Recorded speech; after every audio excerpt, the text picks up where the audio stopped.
Hello viewers, আসসালামু আলাইকুম। এই মুহূর্তে আছি কালীতারা চমক হোটেলে। তা আজকে এমন একজন ভাইয়ের সাথে দেখা হয়ে গেছে। উনি একজন দক্ষ পরিবহন চালক ছিলেন।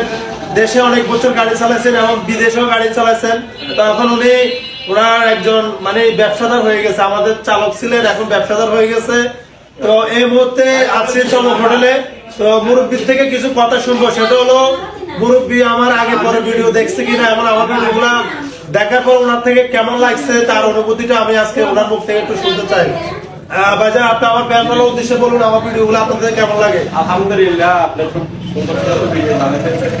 আপনি সহযোগিতা করতেছেন। আল্লাহ আপনার নেখায় দান করেন। এভাবে আপনি সামনের দিকে চালাই যাবেন, আমরা আশা করি এটা আপনার কাছে। তো যাই হোক, আমি পরিবহন একজন চালক হয়ে প্রতিবন্ধী অসহায়দেরকে অনেক সময় খাবার দিই বা আর্থিক সহযোগিতা করি আমার সামর্থ্য অনুযায়ী। তা আপনারা যারা পরিবহন চালক আছেন, আপনারাও চেষ্টা করবেন